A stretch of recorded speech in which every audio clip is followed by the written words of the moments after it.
Hello everybody. I'm going to take a closer look at Katuk, one of my permaculture vegetables that I have in my yard. As you can see, it can get real big and bushy once you let it go. This has been going for several years, this little patch. In fact, one of the branches just broke off, I think from the wind. Can happen, but you know, they do fine. They're really a subtropical, tropical vegetable, native of Borneo, I believe.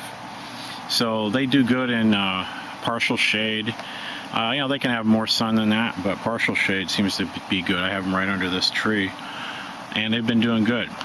They are they're not frost tolerant. If you have a hard frost, these will die back. That happened once, and they died to the ground. I thought I lost them, but about 6 months later, it took a while, and they started sprouting back up where they had died off. So they did come back. It took a while, though. So that's one of the reasons I have them by the fence, because I can cover them a little more easy. Although they're so big now, it'd be really a chore. But when they were smaller, it was easier to cover them. So I probably would maybe cover, I don't know, the roots and stuff, and maybe they'd be okay for a hard freeze. But we haven't had one in several years here. This is one of the best tasting vegetable trees you can get. The leaves have this peanutty taste, and you can just like strip them off like that, and you can just put them in your mouth and eat them raw. They're good in salads. You could saute them if you want. They have this nice peanutty taste. Another thing that's nice, and I didn't get this the first several years, you see, are these little pods, and these tastes, they're kind of like, they have the same exact taste as the leaves. They have this peanutty taste. Okay, and they kind of have the consistency of celery. You know, they're a little bit crunchy, really good in salads, and they taste really good. Okay, they're really great for salads. So that's what's real nice. Now, you're not going to get this right away in all likelihood. It took me several years, but now pretty much every year they're popping these out for 2 or 3 months. That's a really nice side benefit of this plant.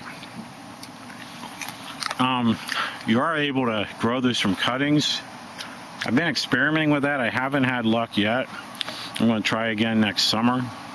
I almost got some cuttings to go, but not quite. So I'm just going to try some more. You can see they're nice and bushy. This time of year in the winter, I wouldn't normally eat very much because they don't grow much during the winter. They like the hot, humid, rainy weather. They just grow like crazy. In the winter, they kind of go back a little bit, lose some of their leaves, not all of them. But that's probably not the best time to harvest them in the winter unless they're still really green. Right now, it's really hot, humid weather here in the winter, unusually. But usually, you know, the rainy season, that's the time to really harvest these. They grow like crazy. So Katuk, it's a great plant for South Florida. You don't have to do anything to it. I do nothing for it at all, and it just does great. So if you have any questions, feel free to let me know. See you later.